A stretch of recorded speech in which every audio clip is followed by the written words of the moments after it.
ادخل جوه الجامعه. يا عم رايح فين؟ احنا هنشبشب ده وبعد كده نخش الجامعه. يا عم هو الجامعه دي بتاع يا عم هو كان يا عم يا عم ادخل شارب خمره وسجاير وريحته يا عم هو ادخل الجامعه ده جمالك انت ادخل. تعالى بس ادخل يعني اخش وشارب خمره كده جمالك انت يا عم انت بتشتري بشرب ولا بتشتري بعمل وانت يا عم هتجيب الفلوس يا عم الله يغفر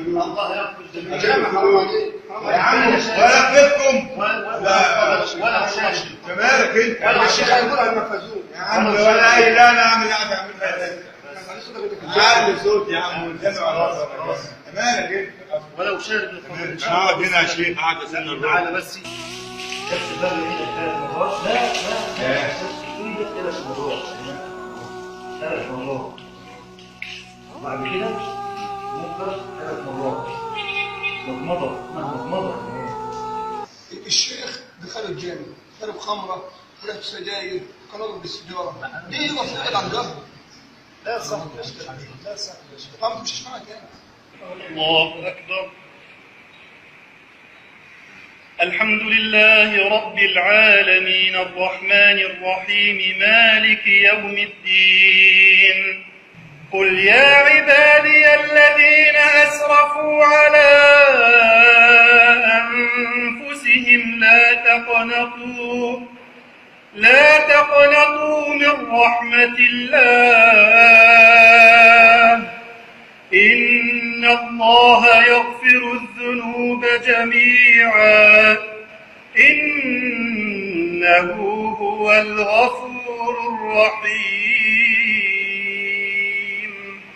الله أكبر.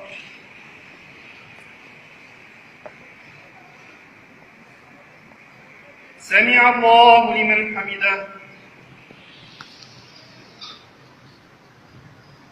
الله أكبر.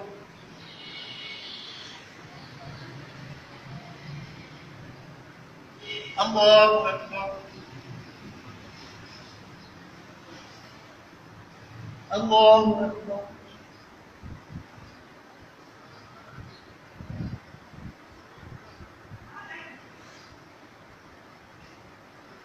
الله أكبر.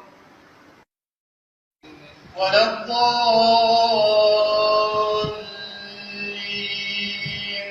آمين. إنه كان توابا. الله أكبر. السلام عليكم ورحمة الله. السلام عليكم ورحمة الله.